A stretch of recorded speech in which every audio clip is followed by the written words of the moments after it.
Thank you.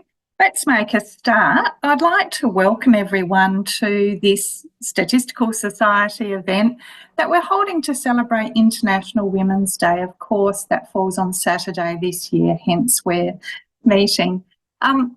Today, I would also like to begin by acknowledging that today we're meeting on traditional custodians of the lands, the First Nations people.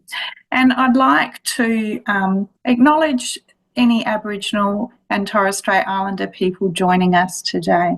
I'd like to acknowledge the importance of the lands that we all call home and that we have registrants from coast to coast.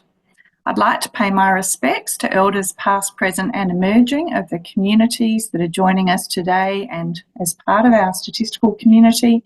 And I'd like to acknowledge the deep connection to land and country and to culture for First Nations people. So I'd like to begin by acknowledging that we have a terrific turnout for today. We have over 180 registrants, some 120 who are from outside of the Statistical Society, representing the broad interest in the issues that we all share. And I think that it reflects the success of women in the profession and from hearing about different experiences from our great crew of panellists. The theme for this year for International Women's Day is March Forward. And while I'm not particularly a fan of the militant connotations, I do think it makes us reflect on how far things have moved, but how much action we might still need to take to reflect and to develop a truly equal future for women and girls who are interested in joining our profession. We have a really terrific panel today of women at different stages of their career and with a diversity of backgrounds that I'm looking forward to hearing more about, as I'm sure you all are too. And so I'd particularly like to thank Nicola Armstrong, Kelsey Grantham and Kristen Stone for their time as panellists today and preparation, and our facilitator, Teresa Dickinson. Teresa is well known to many of you. She's retired recently from a career largely in official statistics, most recently with the Australian Bureau of Statistics.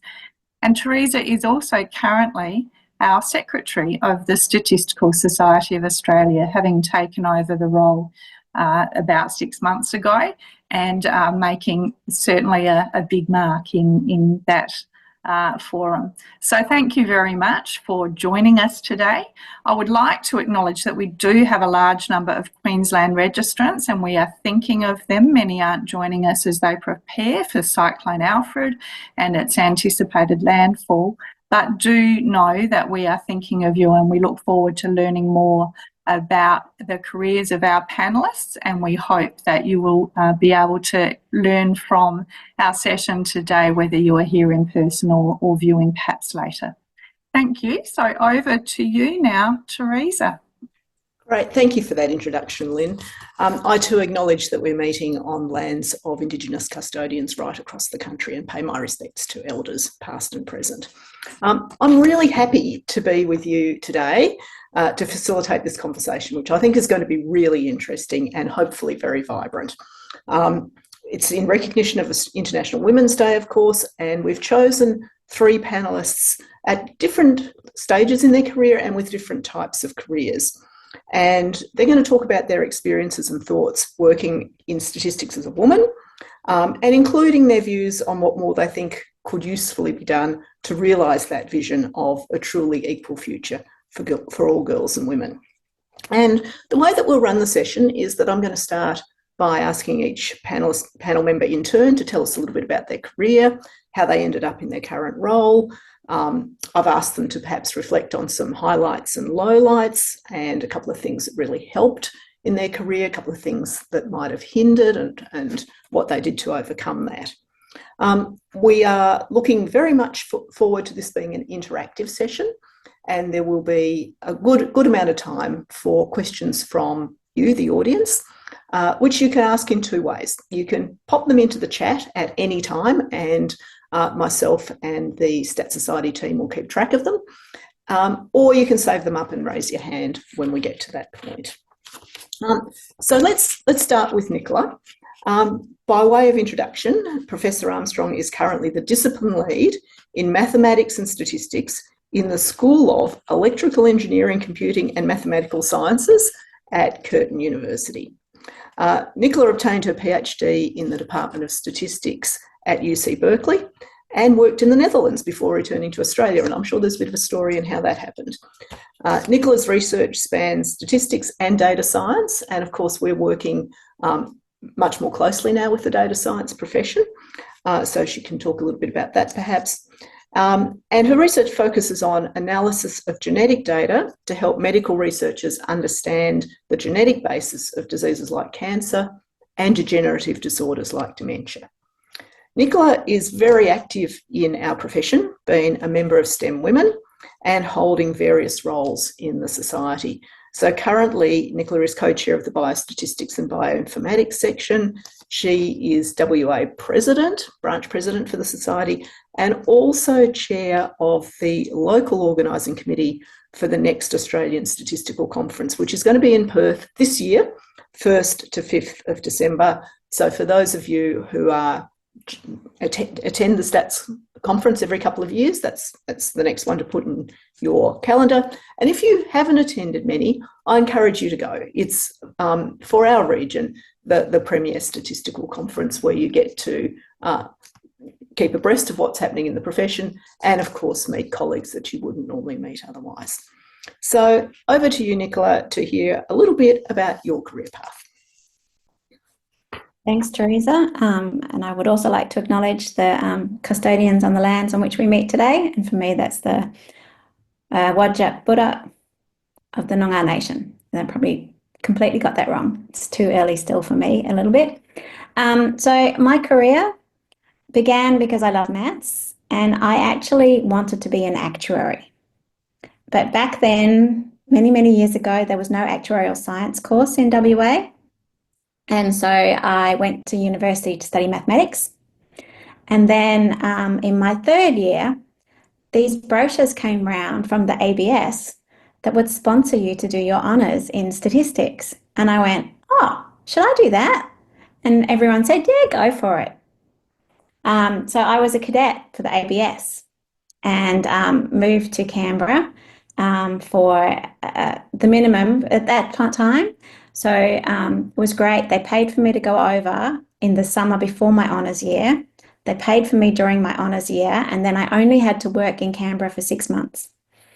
And as a girl from Perth, I'd never been to the East Coast before because it was really expensive to fly to the East Coast back then. And I spent 9 months working at the ABS before I realised I didn't really enjoy it. And I actually wanted to be able to go into things in more detail than what I could working in for the government. And so I then decided I wanted to do my PhD. And I was really fortunate that my professors back in Perth said, you don't want to do it in Australia, you want to go overseas. So I remember I sat the exam to go to the US to do your PhD. I sat the very last one that I could, and I had to bus it up to Sydney to do the online test because there wasn't any way that you could do it in Canberra. Yeah, I got into Berkeley and I went to Berkeley, and that is pretty much how my career has panned out since then as well, because it's just been these amazing coincidences and luck. Nothing has been planned. So I went to Berkeley and started working with an Australian who then spent 6 months of the year back in Australia. So then that meant I spent 3 months back in Australia every year in Melbourne, working at the Walter and Eliza Hall Institute, which was a great experience for me. And I, of course, met my now husband in America, and he's Dutch. So that's the Dutch connection. So he sacrificed to stay in California when I was doing my PhD. And then when I'd finished my PhD, it was time for his career. And he moved back to the Netherlands and got a job with the Dutch Statistical Agency, but he's not a statistician. So it was really quite funny that he was an executive assistant to their chief statistician for 3 or 4 years. and and I went over there. Yeah, and we'd always said 5 years in the Netherlands. I lasted 7.5 years, which I'm very proud of. Had the first 2 children there, and then moved back to Australia. And we moved back to Sydney because that was where my parents were at the time, and that was where we were visiting. So that's why I ended up in Sydney, and working for medical research institutes there. And then I wanted to get access to PhD students, and that's hard to do as a statistician in a medical research institute because you're not connected to the undergraduate system. So I went down and out. So I dropped in a level, if you like, to go back out to university to get teaching experience. And then one day we woke up and I just had a bug in my ear that we had 3 kids and a mortgage, and both of us were on casual contracts or contracts. And so that was when we moved back to Perth because I got a continuing position. So completely unplanned, but all the time I've been keeping up with my research, the kid stuff.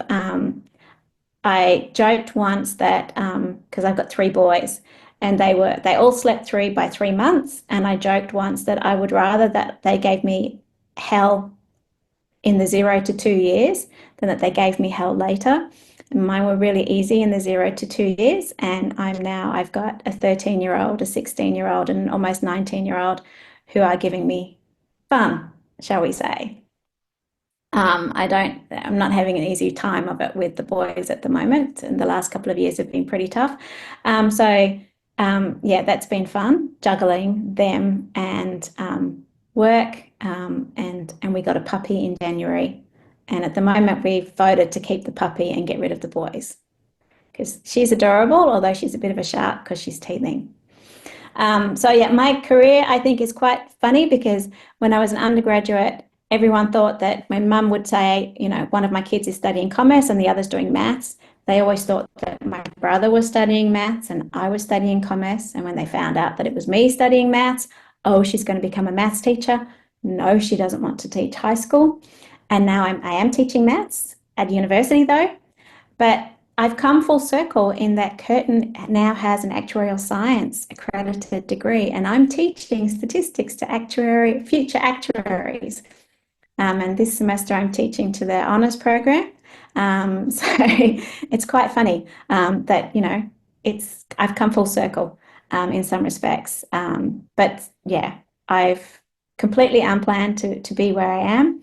And I guess I've just kept plugging away, doing what I can when I can. And persistence pays off in the end. It's taken me a while to get to where I am, but yeah. You can get there in the end, and you can get there even juggling lots of balls. Yeah. Thank you so much. I think that was probably all I wanted to say. Oh, that was brilliant. Thank you so much, Nicola. And my apologies to the audience if you can hear some background noise at my end. I'm in an apartment building, and 3 levels down, they're having their tiles jackhammered off. So I can certainly hear it, and I hope it's not too loud for everyone else. That was brilliant, Nicola. I just love those happenstance stories because so many of us have them that you never plan. You sort of might have an idea of what the next step might be, but after that, opportunities come and you make the most of them at the time that they come. And I'll be interested to see if that's sort of common with others too. But I loved the fact that I didn't know you worked at the ABS, and that you realised pretty quickly it wasn't for you because nothing's for everybody, but that you have the Dutch connection through the stats office there, which is regarded as one of the best stats offices in the world. So it was always a joke that they employed the wrong one of us because they employed my husband and not me. Yep, there you go. And I'm particularly taken with the fact that you're now teaching actuarial students. And yeah, I think it's one of those, everything that goes around comes around somehow. Yeah. So I'll be really interested to see how your story contrasts with the other 2 that we're going to hear. So thank you for that. And now we'll turn to Kelsey, Kelsey Grantham is a research fellow in biostatistics within the Monash University School of Public Health and Preventative Medicine. Kelsey focuses on clinical trial design, specifically design of complex, scientifically robust, but also cost-effective cluster randomised trials. Kelsey completed a PhD on statistical methods for cluster randomised trials in 2021 at Monash, and for this she received the Damien Jolly Thesis Excellence Award. So now we're going to hear from somebody who's at a different stage in their career, but well underway. Kelsey already has an impressive array of publications to her name and recently gave an invited seminar on her research for the UN National Institutes of Health. Kelsey's a mum to 2 young boys, more trouble ahead, who keep her busy outside work. And I've also done a little bit of internet stalking and found some beautiful images that Kelsey has created in different media. And she says on her website that she focuses on those that have a mathematical or technical focus. So if you've got an idle moment, do go and have a look. So Kelsey, we're really interested to hear a little bit about your developing career and how you're finding being a woman building your career in statistics. Thank you, Teresa, for the introduction, and thank you to the Statistical Society for having me on this panel. So I ended up in my current role as a research fellow in biostatistics at Monash, partly by design and partly by chance. So there are going to be some similarities in terms of opportunities just presenting themselves, as with Nicola's story. So I take the start to be around 15 years ago when, during my undergrad, also in mathematics in California, I chose to do a student exchange to Sydney. And during my student exchange program, 2 important things happened. One is that I took my first statistics class, and the other is that I met my partner, who happened to be in my statistics class. And so I decided that I liked statistics and also the guy in my class. Thankfully, he liked me too. And so when I returned to the United States to finish my degree, I took some more statistics classes and added on a minor in statistics to my major in mathematics. I also participated in a really great summer training program in biostatistics, and I made plans to move to Australia once I graduated. And then once I moved to Australia, I didn't feel like I knew enough statistics yet to be a proper statistician, and so I did a Master of Applied Statistics at Macquarie University. That was a really great program and gave me a much stronger foundation in statistics. And I was open to the idea of doing a PhD afterwards, but I didn't really want to jump into study straight away, so I looked for work. And there was an interesting job being advertised for a research assistant in disease modeling at the Kirby Institute in Sydney. And so I applied for that and was pleased to get the job. I expected to have some time to build up my skills because it was quite a new area for me. But within about 6 weeks, I was already being sent to Tunisia to help run a workshop with the United Nations to use statistical models to estimate new HIV infections. And I went on to participate in some other workshops in Colombia and Sweden and Washington, D.C. It was very stressful, but also very exciting to be given such a large amount of responsibility within my research group as just a research assistant fresh out of master's program. And my boss gave me some really great opportunities and also gave me the opportunity to be first author on a commentary paper, which turned out to be really important when I did apply to do a PhD shortly after that. So while I was there in that research group, my entire research group got relocated to the Burnet Institute in Melbourne, and after about 1.5 years in that group, I applied as an international student at the time to do a PhD within the group in disease modeling through Monash University and through the Burnet Institute.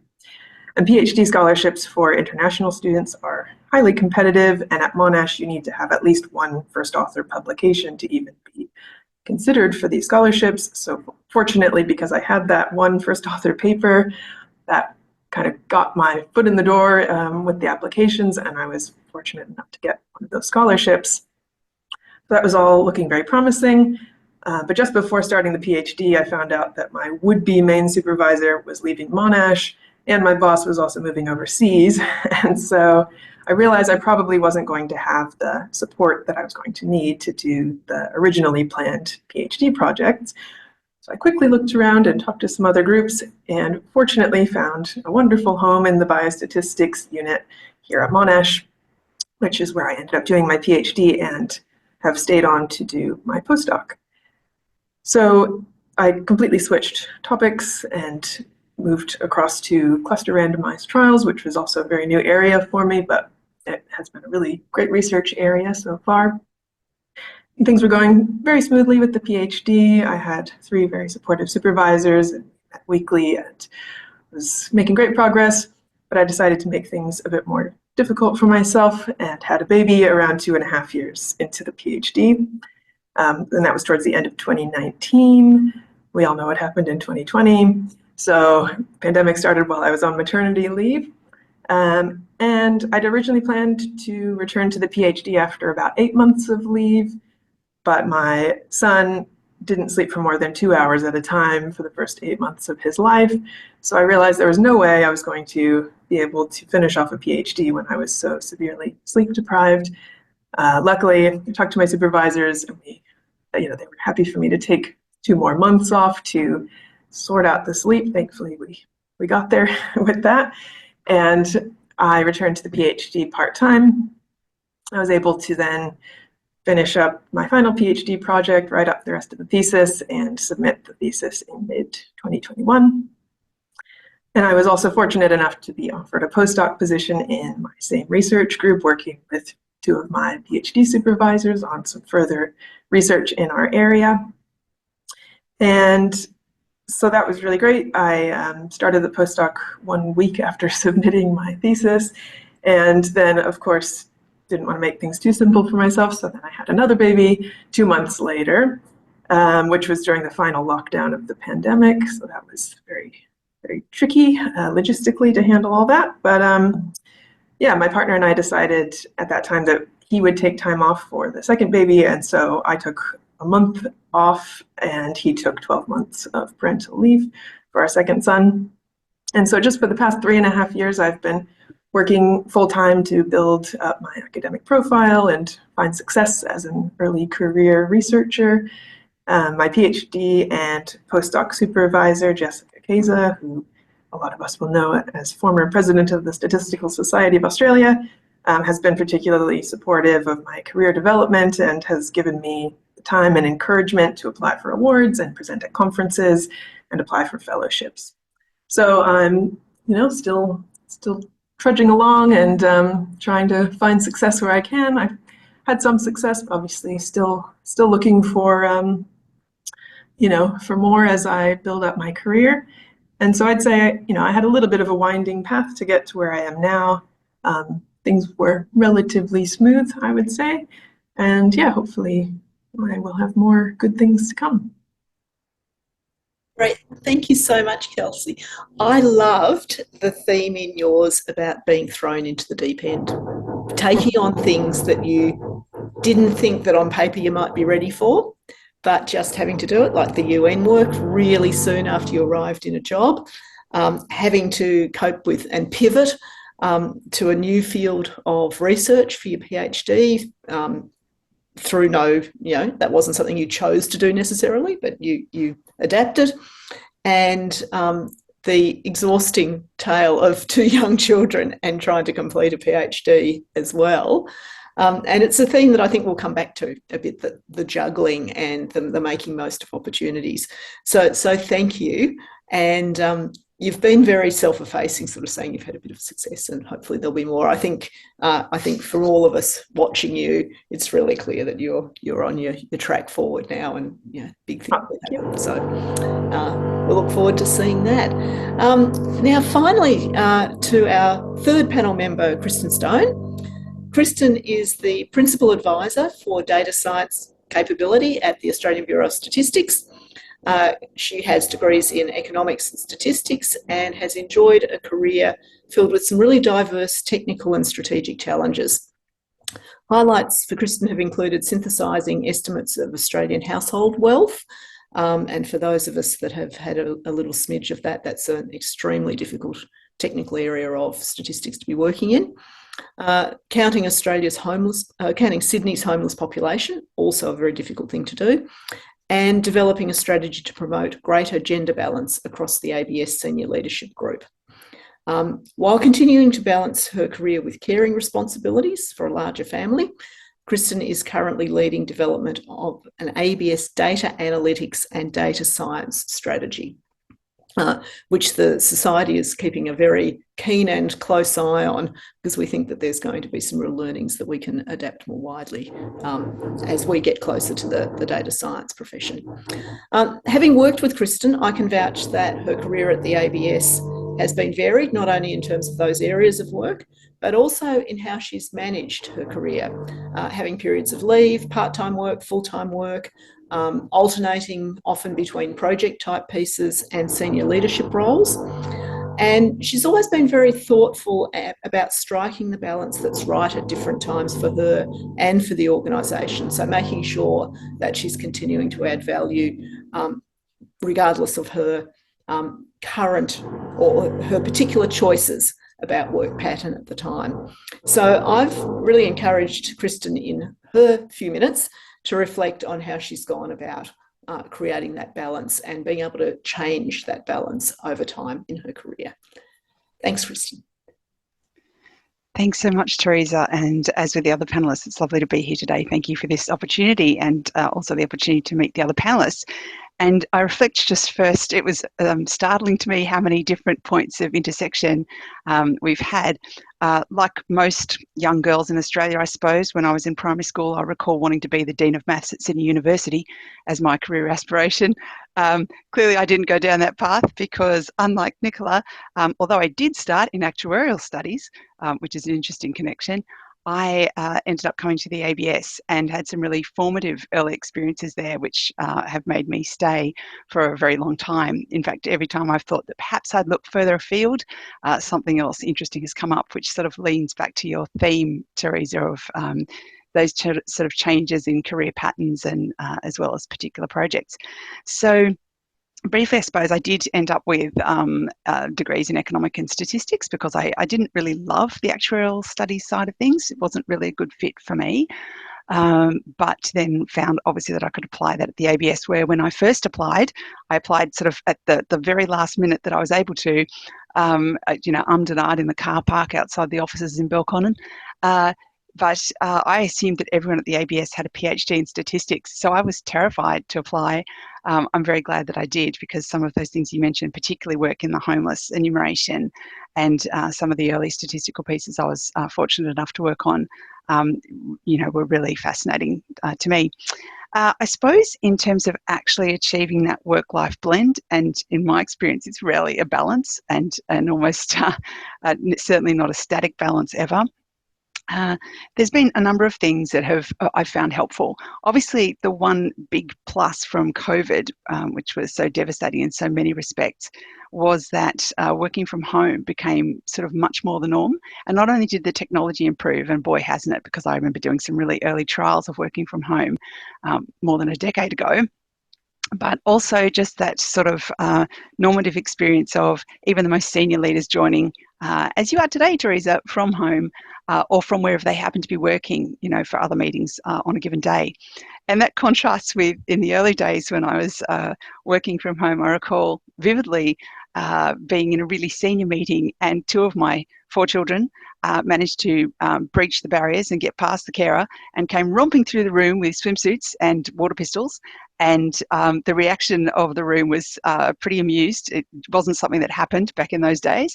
And I vividly recall someone forwarding me thereafter that video that went viral of the gentleman who was doing the interview on the news and had his kids coming into the room, which was an absolute classic. So things have gotten easier in some ways in terms of the technology and opportunities available to us to sort of blend that work and outside life. But also, I suppose one of the things I have done, I think you mentioned, Teresa, is been trying to be really brutally clear about what my caring responsibilities are at a particular point in time and how many hours that means I can offer to work. And Obviously, there's times when you can deliver perfectly well in a full-time job and do your take care of your caring responsibilities, and that's fabulous. But there are also times when the people you care for have to take centre stage, and that isn't, of course, only children. It can be relatives with chronic illnesses or disabilities. It can be older relatives as well. And if you're lucky, not all of those things collide at once. But in my experience, sometimes they do. So, talking about these sort of just things that happen in life, the messiness of life, the chaos of life. I was faced with a situation at one point where my mother passed suddenly when I had just had my second child, and then that left her two sisters who'd had no children. And as I say, demography is destiny.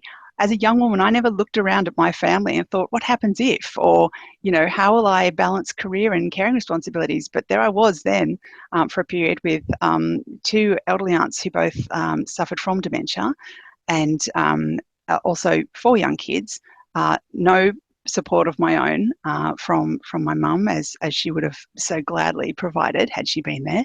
And indeed, one of my children needed really serious surgery and a lengthy recovery from that. So there are these periods where, you just have to make an eyes open decision. And I'm sure that, from what we've heard from the other panelists and everyone who's joining us today, that theme would resonate because, of course, being from the ABS, I went and checked the statistics, and the 2022 survey of disability ageing and carers found that there are about 3 million carers in Australia. Around nearly 13% of them were women, just over 11% men, so that sounds pretty even, but 2/3 of the primary carers were female. So it's really a theme that, still women have a really large responsibility for primary caring in Australia. And so when these periods come, when your caring responsibilities have to take centre stage, I've just had to have that really, really serious consideration of what I can offer. And I think part of what I've tried to ensure is that for the ABS, part of my value proposition is that I can be trusted to deliver and to proactively identify those times when I can't deliver at that same pace, when I do need to do something different. And I've been really fortunate that over the last decade, particularly, the ABS has been able to accommodate changes to those working patterns to support me in those periods. And it does involve sacrifices on the part of the person involved too. In my case, it's meant that on occasion someone's said to me, "Would you like to do this job?" And I'd love to do that job, but I know I can't do that job at this period in my life, or perhaps just taking leave altogether for a while. So it's all compromise. And of course, the other part is that, as I know, a lot of people who've experienced part-time work will know. Part-time doesn't mean sort of being less interested in your job or seeking to deliver less well. It just is a question of availability, not capability. So I've always tried very hard to make sure that I've given my best always at work, whatever kind of capacity I've worked in. I'm not going to say try to give 110% because there's statisticians all over this call and we all know that's not possible. But I think that's actually a really important point because there's no superwomen. We're all juggling. My mother-in-law was extremely pragmatic and intelligent woman who gained her PhD in chemistry, raised 5 children, and subsequently had 18 grandchildren. And I vividly recall her saying to me very wisely, "There's only 24 hours in a day. If someone is doing something that you're not, then they're not fitting in something that you are." So it's so true. We have to make these sort of eyes open decisions. And I think the conversations we can have that in the workplace about really being open and sharing the types of experiences we're sharing today about the on-ramps and off-ramps that happen in careers are really crucial. And I don't think we have enough of them in our mentoring discussions and other discussions. And hopefully also employers are aware these days that they can, I think, pick up really great talent if they remember that people who are passionate about and excel at their jobs are still likely to be passionate about and excel at those jobs if they take on caring responsibilities. It's back to that availability versus capability. It's the availability that changes. So I suppose it's always a juggle. But if we can continue to talk about those flexible working arrangements at sort of the macro level across a whole life cycle and a whole career, rather than just beyond flexible working arrangements that might be in play for a particular role at a particular point in time, I think that'd be great progress as well. Thanks. Thank you so much, Kristen. As I was listening to you, I was thinking how important it was and how refreshing it was to hear you speak so candidly about the types of decisions that just about every I'm going to say woman first of all, and I'm going to say increasingly every person in the workplace has to make about their type, level and direction of commitment to work versus commitment to other things in their lives. And one of the good things is that this isn't nearly as much as a woman's problem, if you like, in the workplace. But as you pointed out with caring responsibilities, it is still significantly a woman's problem, and it has been up to women to break this open. You know, it hasn't been men that have come along and said, or not nearly as stridently or not nearly as clearly, that they too want to be able to have flexibility. So maybe that's a theme that we'll return to, is how to create that flexibility. What we'll do now is move on to a couple of pre-prepared questions that I've got, and that are going to hopefully build on the great input from the three panellists so far. And again, to the audience, I remind you that you can write questions or comments in the chat, or get ready to pop your hand up in a little while. So the way that we'll do the questions is that I'll call on two of our panellists for each question, not the same ones each time, and then just see if there's any additional comments from our third panellist. So I'm going to start with the adage that to succeed in your career, you need talent, you need to work hard, and you need some luck or some fortunate opportunities to become available. So I'm interested to hear the extent with which our panellists agree with that, and more particularly to focus on whether they think that equation is still different for women, because certainly it was seen to be the case that for women to succeed, they had to be smarter, they had to work harder. Is that still the case? Or do we perhaps now have a more level playing field in regard to that side of things? But do we perhaps, is there still a perception that we need more support, we need more luck? Just interested in musings that the panellists might have around the triangle of those three aspects of enablers for success.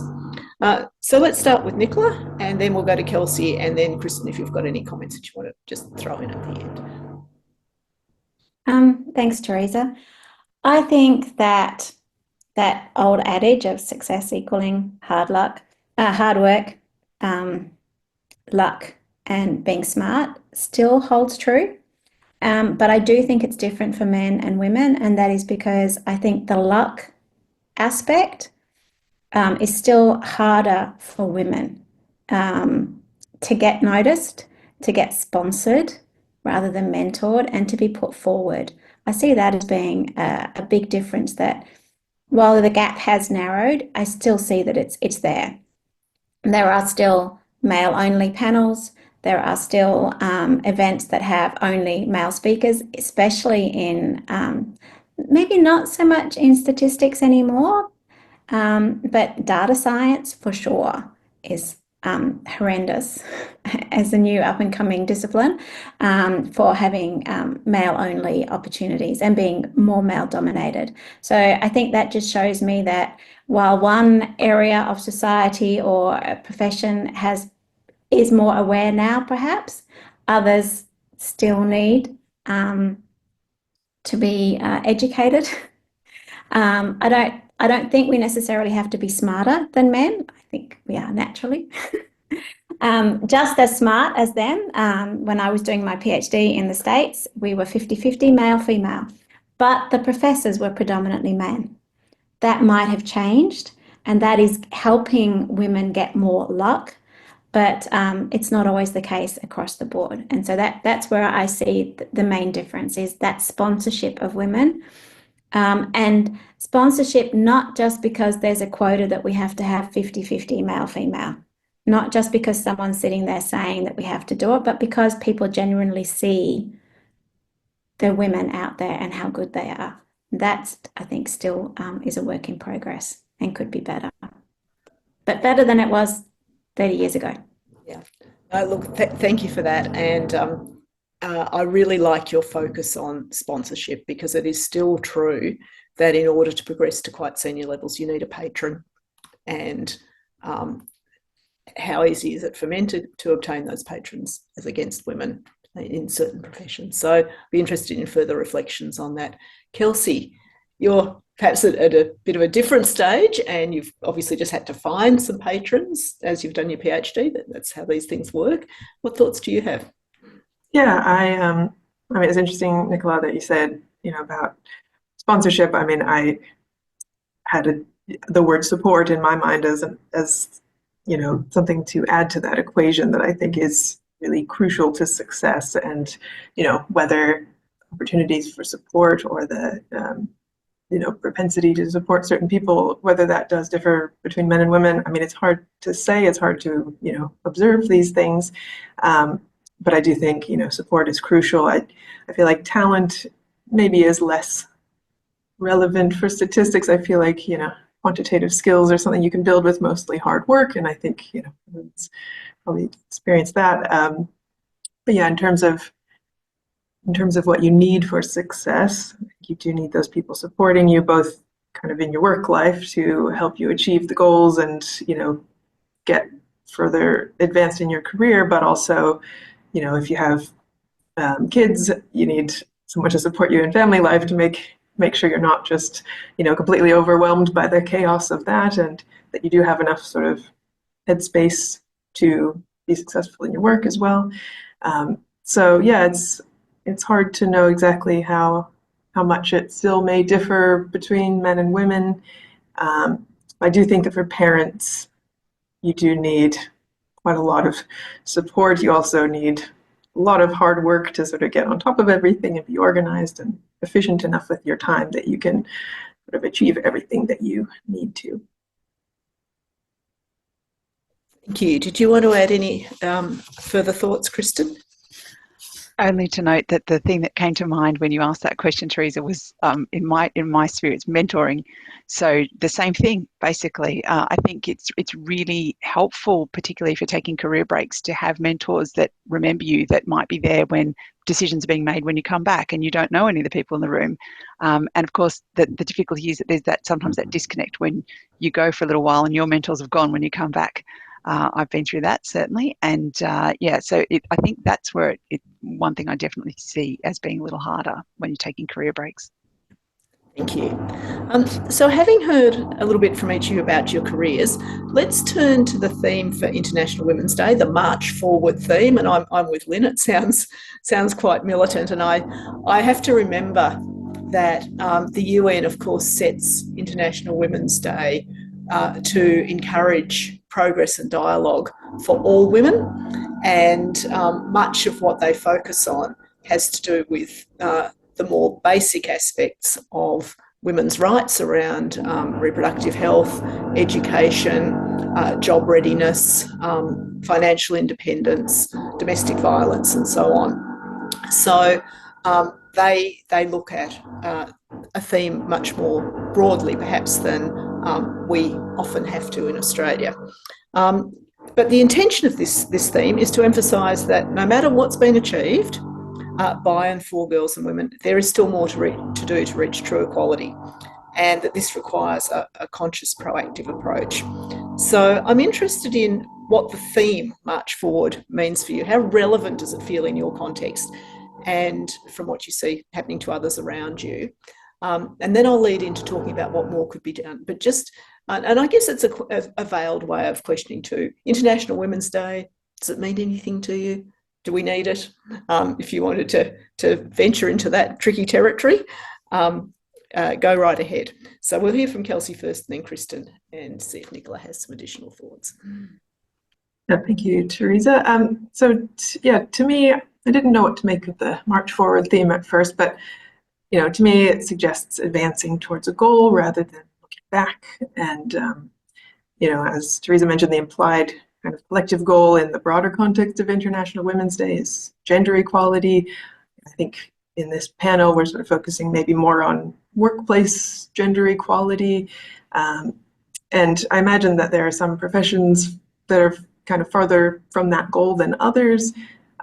In my experience, I think we're doing pretty well in statistics in Australia in terms of workplace gender equality. I mean, I've certainly seen, very capable and accomplished women reaching senior positions, both in my group and in other groups. And I'd say, particularly in biostatistics, obviously, it takes time for any gains to kind of be fully realized and to sort of see, it takes time to reach senior positions too. So, whether we can expect equality already, I don't really know. But yeah, I think March Forward kind of suggests not looking back, although I think on their website they do say it's sort of meant to imply not taking any steps back. So, not going backwards in any of the equality gains that have been made. But in terms of looking back, I do think it's helpful to look back and, reflect on the gains that have been made and what others have accomplished to sort of get us to where we are now. And so I think for that reason, it is a great opportunity, for International Women's Day to sort of reflect on all of that. And, I'm certainly grateful for everything that those that have come before me have done to make it, help smooth the path for me, and make it a very positive experience for me as a woman in statistics. Great, thank you. Kristen. Thanks. Well, just building on the theme that Kelsey was talking about in terms of the different perspectives on this, I suppose the first thing resonated with what you said, Teresa, that we're the lucky ones really that we have flexibility, and these gains have been made here in a lot of cases in Australia, and particularly in statistics. So I think it is really important to keep a focus on those places and areas where that's not the case. Sometimes there aren't things that we can do as individuals about that, but then in other cases we might find that there is some support we can lend, or something we can do to assist women who don't enjoy the types of freedoms that we do here. But also, on that theme of it's only recent that some of these changes have occurred, just reflecting on my own life and my family's life, I'll just give you a couple of interesting points, I suppose. So the first one is one of the aunts that I mentioned before, who I was caring for in her dementia. She had been a clerk, I suppose you'd say, at a major bank in Australia, and she had been the very first woman who was granted equal pay with the men who did the same role in her team. And this was such a formative moment for her, that, right to the very end, when dementia had taken almost all of her memories, she would say to her carers, and I worked there and they made me a man, which would cause a lot of confusion. But I knew what she meant. It wasn't sort of some hallucination or confusion on her part. It was still that memory of how proud she was that she'd achieved that equality in pay. So, that's sort of incredible to me that that's my own mother's sister, a little bit older than my mum, but still. Fast forward to my first job after uni, and I was actually having done actuarial studies in an insurance company. And I asked one of the reps there, how come there weren't that many women who were insurance reps? In fact, there were none in this company. And his answer, and he was a lovely man, I didn't take this, as being offensive, but he said to me, well, there is a lot of driving involved. And I just thought, wow, okay. So I didn't mention to him that I probably could have done it more quickly on my motorbike. I just was quiet at that point. But that was in my early career experience. And then some years later, in an executive meeting, when I announced that I was having my first child, one of my colleagues, I was the only woman on the exec at that time in this particular office, said, oh, well, a woman's place is at home with her kids. Offered this voluntarily to the entire committee. And, again, let's assume there are many different motivations for that comment. There could be good motivations as well. But, society now recognises that families are one of the most truly diverse parts of our community. What works for one family is not necessarily going to work for another. And, the recognition that that's got in our society, I think, is a great step forward. It's great that people recognise that that women can be considered as capable candidates for most, if not all, jobs, and that we recognise the importance of good government-provided childcare and care for people with disabilities and the elderly. I think with any pendulum swing, society often goes a bit too far one way or the other. I think now it's good also to recognise the real value that's provided by people who provide at-home care for either children or the elderly or whatever it may be, and homeschooling and all those kinds of things. So I guess one theme that for me is in terms of marching forward is that we know that societal norms, just like I've, sort of, I suppose, highlighted with those recollections, are not going to stand still. And often changes in the way society functions impact men and women differently. So what's that going to mean for our daughters and granddaughters? I mean, already we're seeing that society is much more complex. If you're caring for a large group of people, you've got apps that you interact with all businesses. You've got multiple school apps. If you've got 4 children at 4 schools, you have so many apps you can barely keep up. I would recommend you don't try that. It's not a great plan. But, that just in terms of the way that data science, dare I say, is changing the nature of our consumer choices through the modelling that businesses use to allocate the cost for certain goods and services. So that's just one example of how something subtle is changing, but it changes the load being borne by carers and potentially by women more so when they take on those caring responsibilities. So I think we need to, whatever society does next, keep consciously a focus on how future change is going to affect women and girls, and make sure that the rights of those women and girls are upheld so that they can reach their potential in all aspects of their lives. Great, thank you, Kristen. Nicola, did you want to add any comments? I guess I would just comment that, yes, we have gone a long way. I mean, I also have personal stories like Kristen. My mum was a punch card operator and she worked for British Aerospace designing the Concorde. But she was only allowed into the real central control centre when she was pregnant with my brother, because then she would no longer be attractive to the male engineers, so she would be allowed in there. That was the only reason. For myself, when I interviewed with the Dutch Cancer Institute with a very old, eminent male physician, I had gotten married 3 months before, and he said, well, I hope you don't go off and get pregnant. And I then went home and took the pregnancy test the next morning, and it was positive, and went and was very, very ashamed to have to tell him at the last possible minute that I was pregnant and I would be taking maternity leave 3 months into that job. So I think that, I guess my concern is we are moving forward, but we still have some relics. And I had this conversation with someone else at my university recently. Those relics that are still around are still influencing the younger generation of men. And so we're not out of the woods yet. And so although we are much better than other areas of the world in a lot of areas, a lot of aspects of life, I think that we still do face those struggles, and those struggles are not completely gone. And while we still have, those strange themes of thought in some areas of our, not necessarily our profession, but our working lives, right? Because at university, at the ABS, not everyone is a statistician that we're dealing with. And I had it when I first came to Curtin that every single person above me in the chain of command was male. That has now changed, and I've got a female head of school, which has made some differences, but there are those inbuilt biases that still persist, I think, in upper levels of management. And although we are getting women into those upper levels now, just the fact that they're up there and still predominantly male with old-fashioned ideas a lot of the time means that we still have some ground to gain. Yeah. Great, thank you for those comments. And that leads really well into my third and final question before we go to the audience. You mentioned relics, and you mentioned that things have changed, but that there is still there's still room, there's still scope.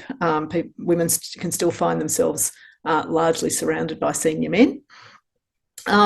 So, noting your thoughts around the theme of International Women's Day, what additional measures, actions, approaches, whatever, would you like to see put in place to support women to have even more successful careers in statistics?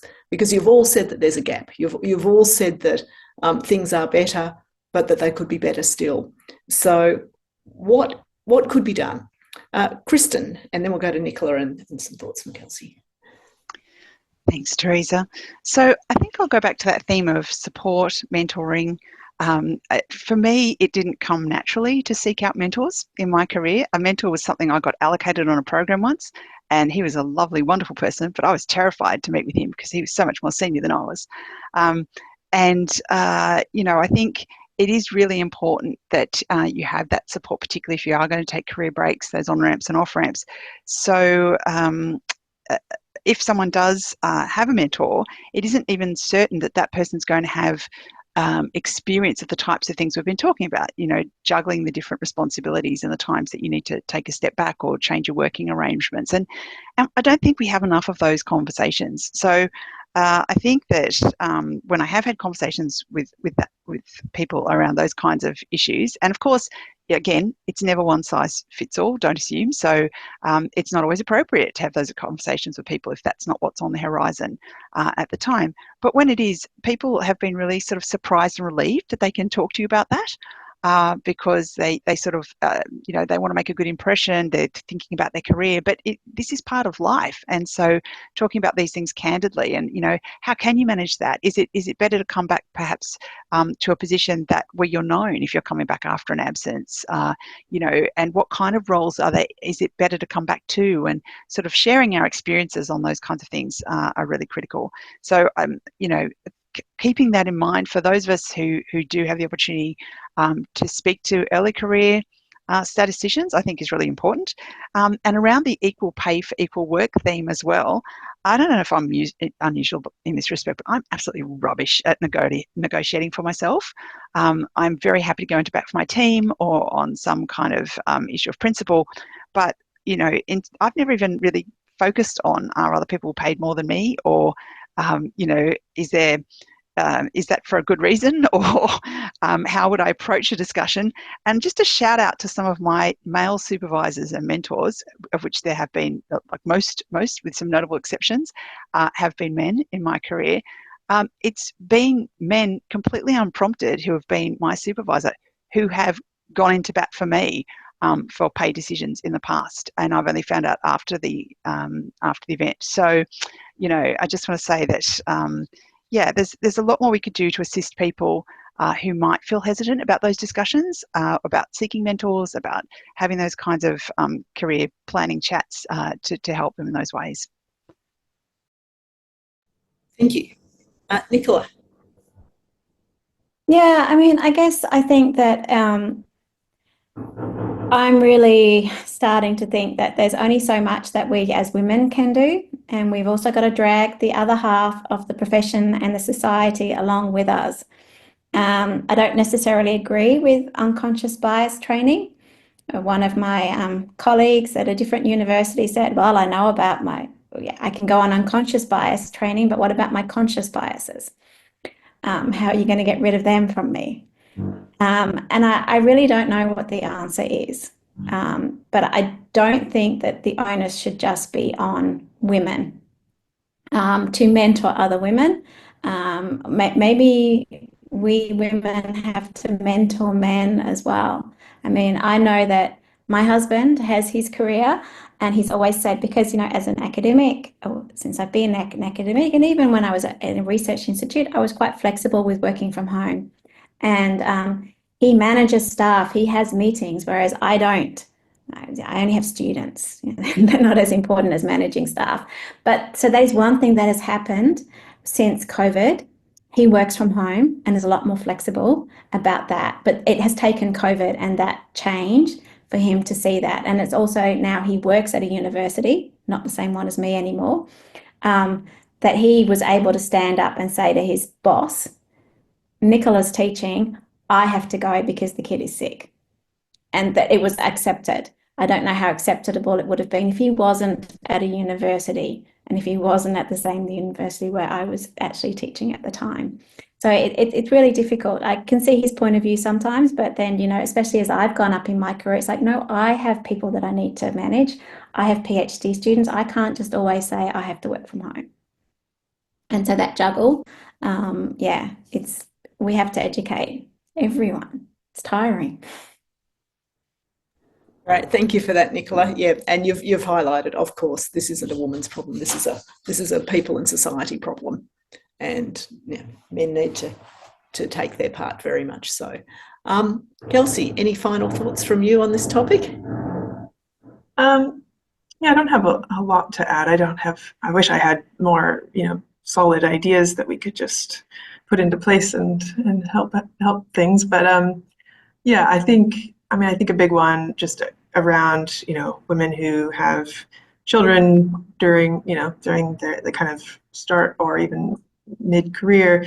I think it's not really a solved problem yet in terms of how to support them, and also, both for the woman and any parents in general. I feel like a lot can happen while you're on leave. It's really hard to find ways of fully kind of supporting and reintegrating somebody back into their role when things will have changed and people will have changed and everything else. And even just with, parental leave, I think there's still some room for improvement there. When I was a PhD student and had my first child, we only get 12 weeks of paid leave, and that's at your PhD stipend rate, which is really not much. And the rest is unpaid leave. You're sort of taking on quite a lot by taking that leave, and then you have the additional struggle of kind of getting back into things when you return. And so I don't really know exactly what a solution would look like to that, but I do think a little more thought around that and how best to support people taking leave and returning from leave would really be go a long way to sort of helping. Thank you. That was a really interesting set of different perspectives, but all at the nub that more needs to be done. And when I'm looking at the comments coming in from on the chat, I'm hearing the same message. So, like Nicola said, there's still such a long way to go in so many areas. I think conservative environments still exist, even for that can surround quite young, early career people. We've been given a link to a Guardian article. As we know, targets and quotas are a terrible way to increase diversity in the workplace.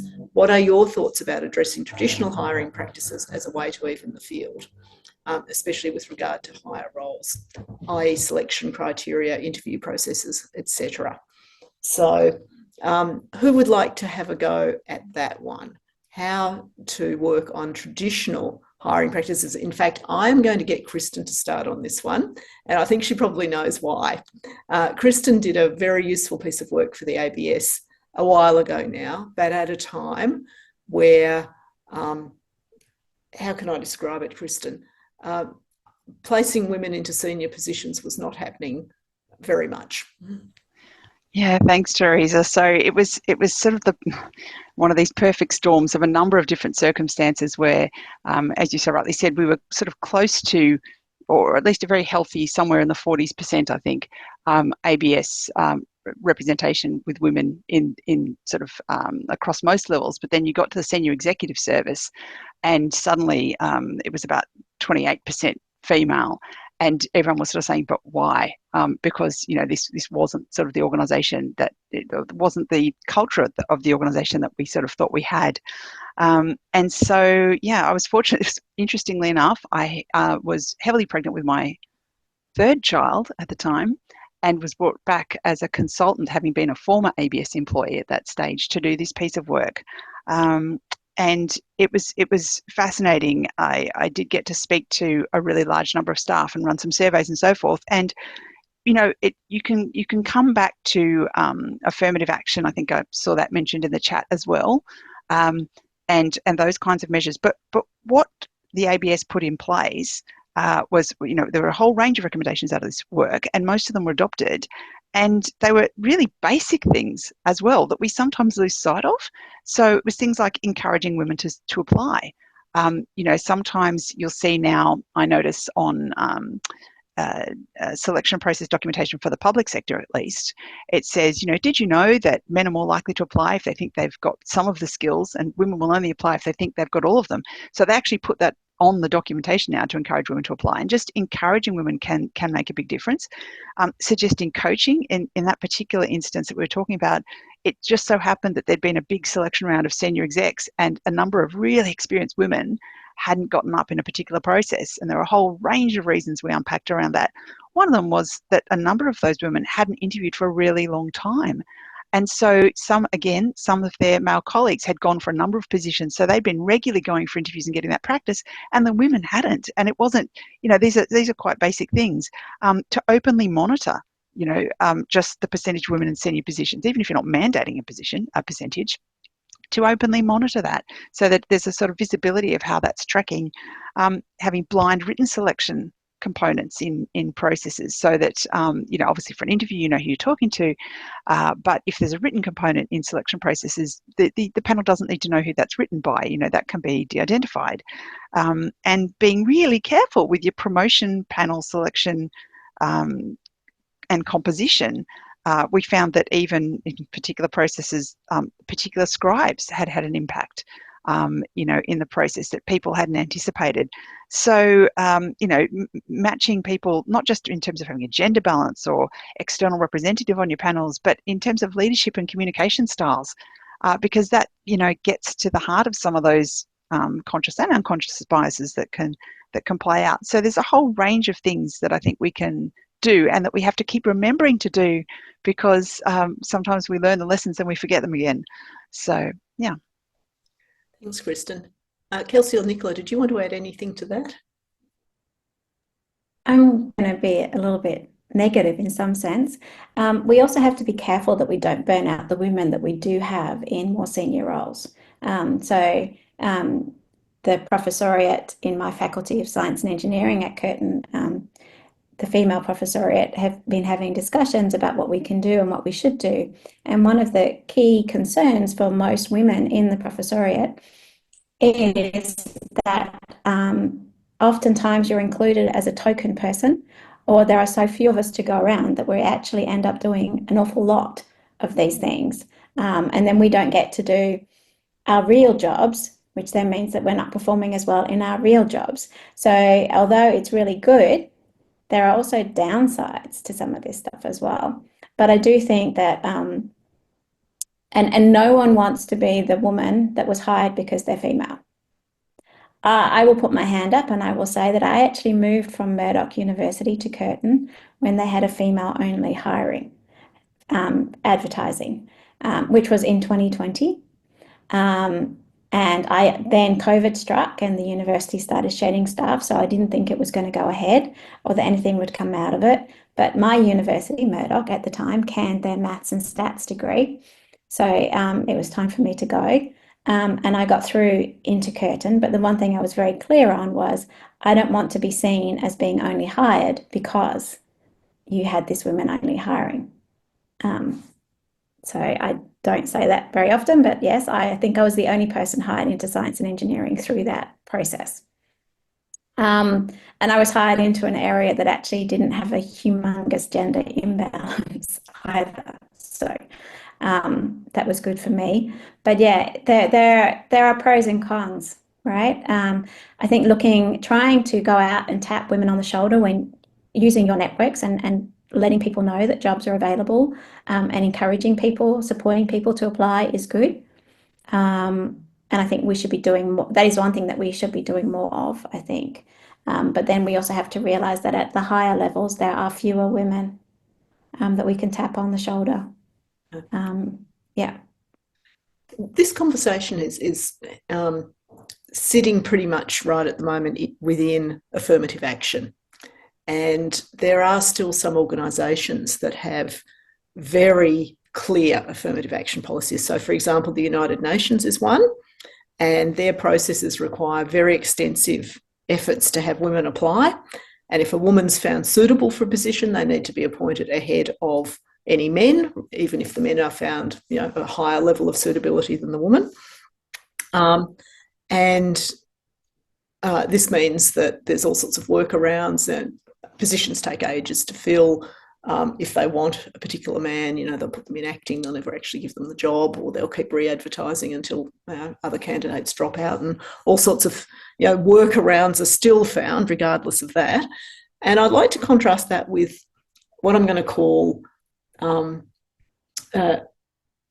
informal affirmative action. So, for example, one of the very senior ministers in Canberra has the view that when he's looking for appointments for his portfolio agencies or for senior levels, secretary and deputy levels, he puts it out there, see if you can find me a woman. I'd really like to see what woman candidates you've got. And if you can't, that's okay. But, my first choice would be to see if there's a really good woman who can do that role. Now, those are roles that are largely filled. However formal there appears to be a selection process and interview panel and so on, those roles are actually filled by a minister. And so they've got the power to do that. And that's a different sort of affirmative action. That's a try and find me a woman. And if you can't, well, we'll keep going. How do people feel about that? That sort of championing by very senior people of the desire. Is that just as dangerous as having formal quotas and processes?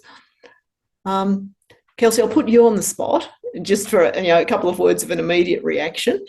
And yeah, I don't know. I mean, it's really complicated, and it's really hard to tell if it's, having the intended effect or not, or benefiting women as it is trying to do.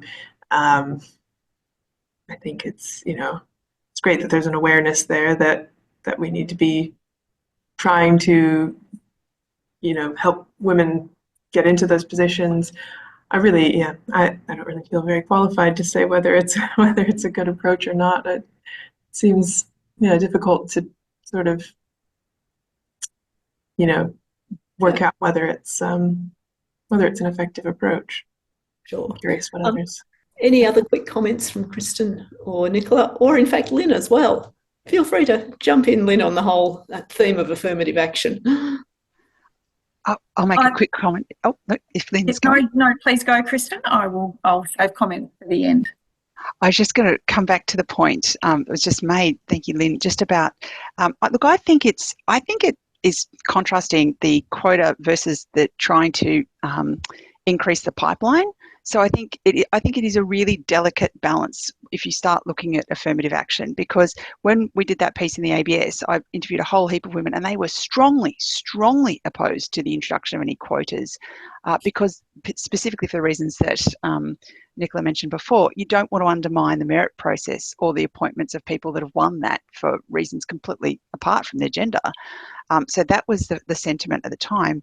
I think there are genuine pipeline issues. I think, again, Nicola mentioned data science. Well, I know that in our technical services area, we have a much lower ratio of women in the senior executive service, but my daughter's studying cybersecurity and she's seeing exactly the same thing on campus. It's not an ABS issue, it's a pipeline issue.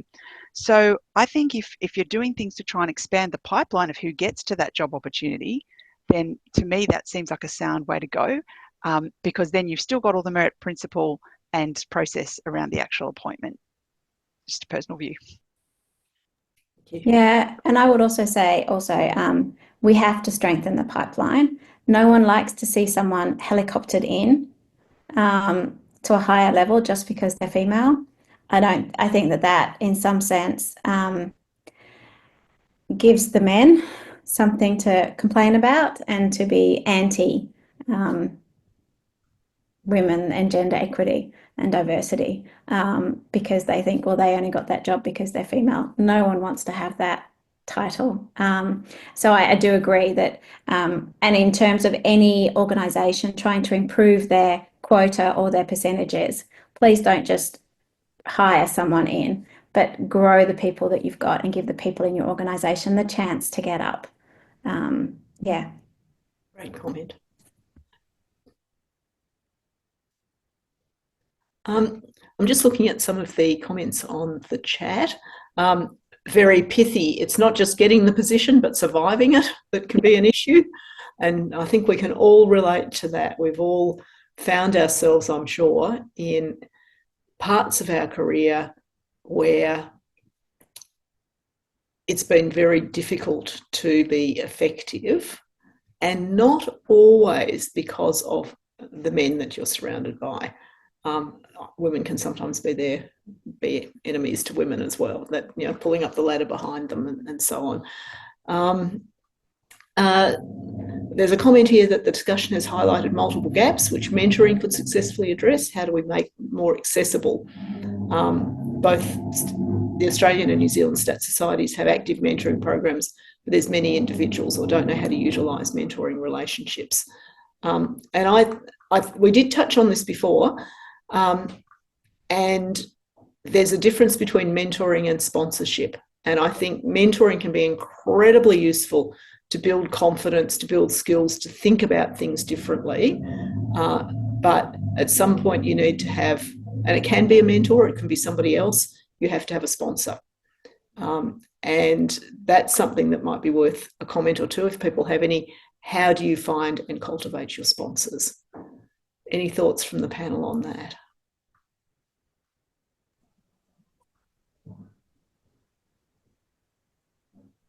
I'll have a go, Teresa.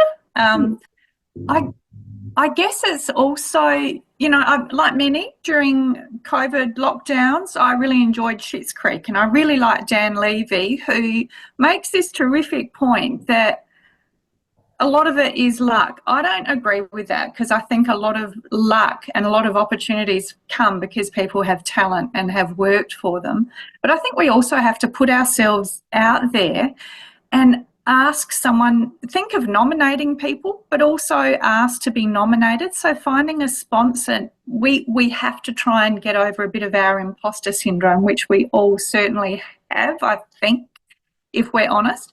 I think we need to think who we can nominate to bring people up with us, and also who we could ask to nominate us to sponsor us. And it's not necessarily one size fits all. And I think when we're thinking about mentoring, we think about these fantastic role models sometimes, and one mentor will be able to answer questions about our profession and how we might do this in the next stage of career. But I don't know if one person has all of the things that each individual needs. So I think looking for different people that you connect with at different times of life and career, and different stages of life and different stages of career is really important too. So looking out for opportunities for others, but then thinking about those where we might like to be nominated and asking for it. It takes confidence, and it doesn't come easily, but I think it's important to help change things up. Yeah. I also think too, if you do ask for sponsorship, and that can be in the form of a referee, or it can be in the form of, you know, somebody nominating you for something, you've got to listen very carefully to what happens next, because most people do not like having difficult conversations. So if you feel that you're getting a lukewarm response, or you feel that the person has said yes, but they might not actually follow through, what is it that you're not hearing? And sometimes that could be about, you know, gender-related things. Sometimes it's about other things. A really helpful sponsor will give you feedback as to why they will or why they won't sponsor you. So they're the ones that you've got to really cultivate, is the people around you that will give their view of your talents and your challenges. And they're not easy to find. So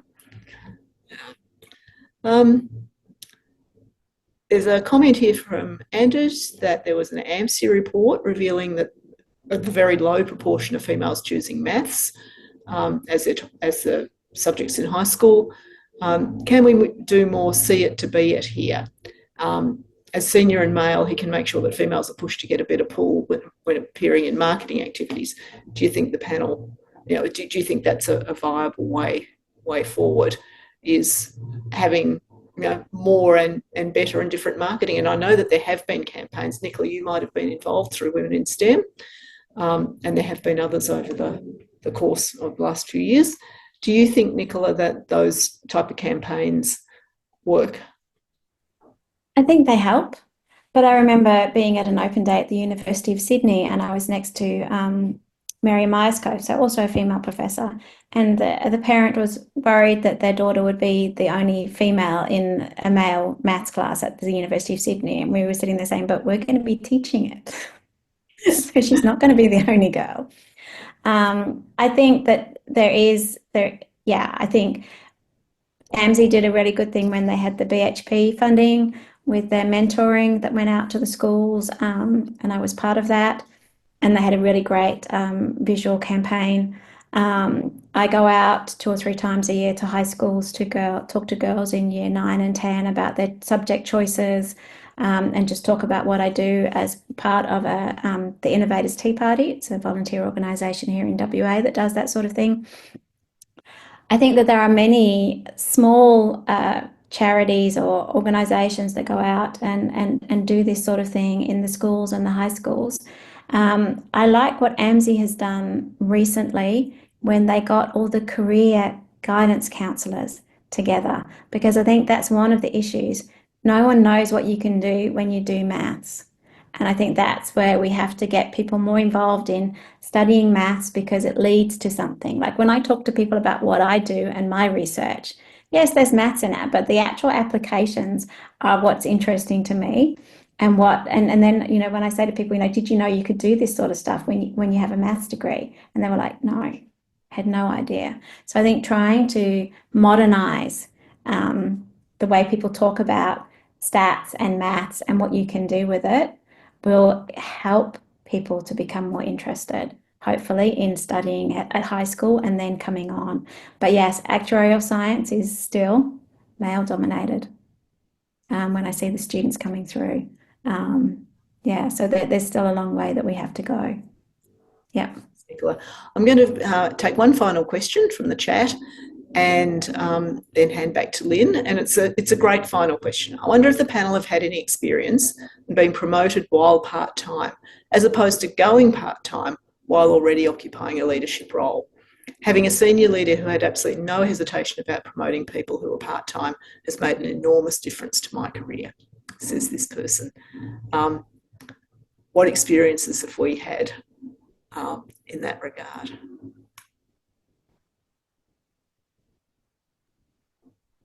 I don't think I ever actually got promoted while working part-time. So I had my 3 kids. In the Netherlands, you only get 3 months paid maternity leave, and then you go back to work. So my kids were in daycare from 3 months old, 3 days a week, because my husband also then worked 4 days. And so when I had the third in Australia, I also only put him in for 3 months. So I never got promoted, but I did get other jobs while working part-time, because I worked part-time until the youngest was 3.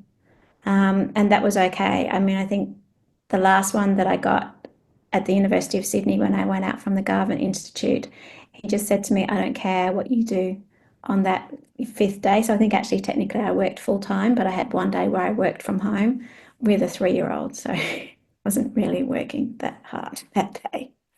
But he understood that I worked in the evenings or on the weekends and my job got done. So, yeah. I suppose actually I did get promoted while I was part-time, because I was doing consultancies for the ABS, and then went through a general round actually to enter the senior executive service. So I didn't take up a position straight away, and there were no part-time positions at that time.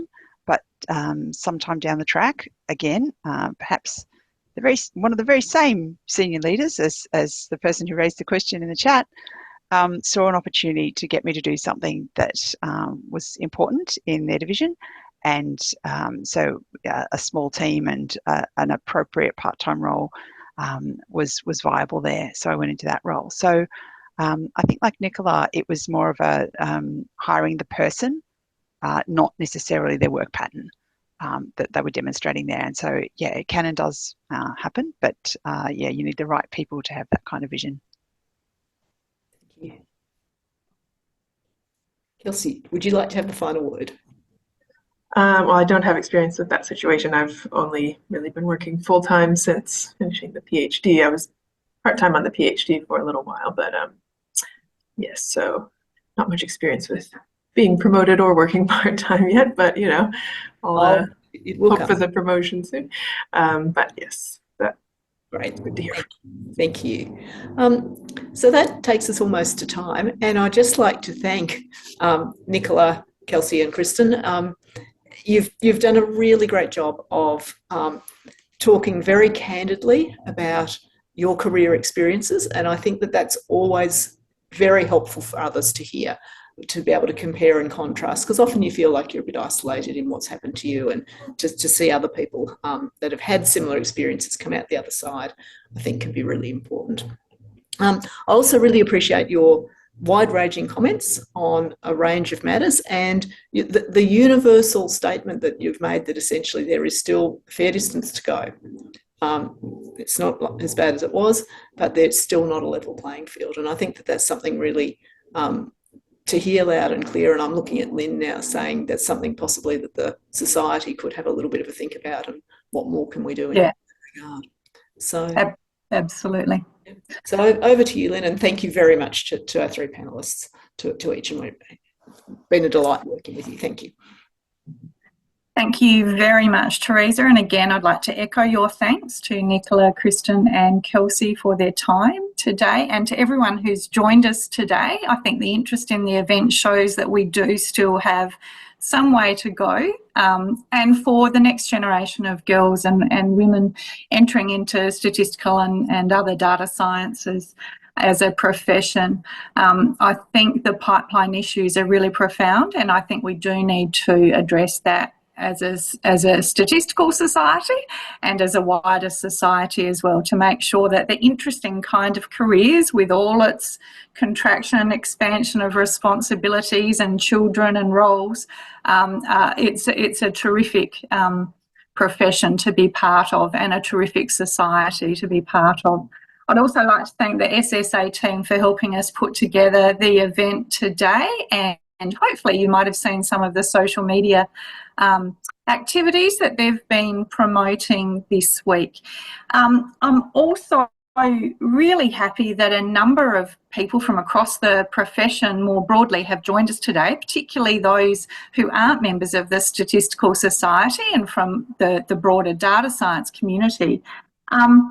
I hope that you've enjoyed it, and I will do a bit of a shameless plug here, but we do really welcome these conversations. We are a society that wants to represent our profession in its full breadth.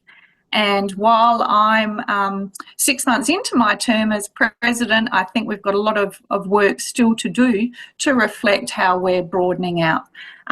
So we do a lot of work. We have network events at branch level, at national level. We have online communities. We have a really terrific continuing professional education program, mentoring programs. We have early career and student statistician network that is incredibly active.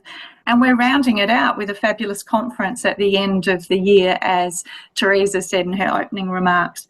So I really hope that you've found some comments or some aspects of today that have connected for you. And thank you for joining us and celebrating the achievements of the women here and the wider members of the community, and encourage you to reach out to someone if you want to know any more. Other than that, thank you very much, Teresa, for your adept facilitation today, and to everyone who's asked questions and stayed the course for our lunchtime session. So thank you, and enjoy the rest of your day and week.